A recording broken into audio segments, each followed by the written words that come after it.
আজকে আমার সাথে ঘটে যাওয়া কিছু ঘটনা আপনাদের সাথে শেয়ার করব। আমার পরিবারের কেনাকাটা করার জন্য আমি সাভার থেকে ঢাকা মিরপুর একে যাই। যাওয়ার পরে কিছু কেনাকাটা করলাম। করার পরে এক পর্যায়ে আমি লাইভে যাই, ফেসবুক লাইভে। যাওয়ার পরে এক ছিনতাইকারী ছিল, ওই ছিনতাইকারী একজনের পকেট মারছে। মারার পরে ওরে লোকজন পিটাইছে। এটা আমি লাইভে দেখাইছিলাম। পরে এক পর্যায়ে আরেক লোক দোকানদারের সাথে খারাপ আচরণ করতেছে।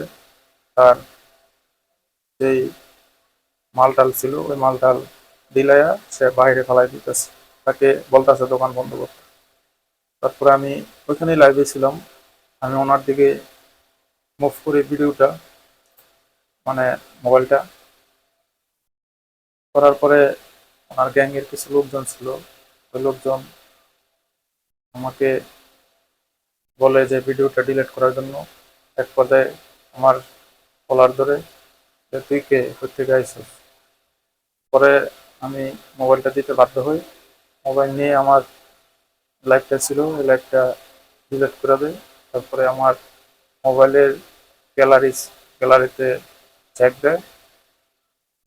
চেক দেওয়ার পরে কিছু ভিডিও ছিল, ওই ভিডিওগুলা ডিলিট করে দেয়। বাংলাদেশের যদি এই চাঁদাবাজ দুর্নীতিবাজ লোকজন বাংলাদেশে যে অধঃপতনে নিয়ে যাইতেছে, আমরা সাধারণ পাবলিক কিছু বললেই এই অবস্থা, লাঞ্ছিত করবে। তো দেশে তো প্রশাসন আছে, তারা কি শুধু আঙ্গুল চুষে নাকি? তাদের দায়িত্বটা কি? তারা এগুলা কি দেখবে না?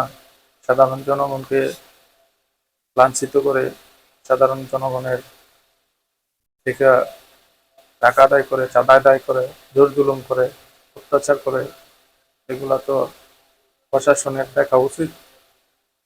প্রশাসন এগুলা কবে দেখবে? বাংলাদেশটা আগে ছিল চাঁদাবাজের, এখন বর্তমানে কিন্তু সরকার চেঞ্জ হওয়ার পরেও আগের যে সিন্ডিকেট ছিল, ওই সিন্ডিকেট আরো বেড়ে গেছে। ওই সিন্ডিকেট একটুও ভাঙে নাই, সেটা আরো মজবুত হয়েছে। আগে এক দলের ছিল, এখন আরেক দলে চলে গেছে। মানে বাংলাদেশের ওই চাঁদাবাজ দুর্নীতিবাজ সিন্ডিকেট কখনোই ভাঙবে না।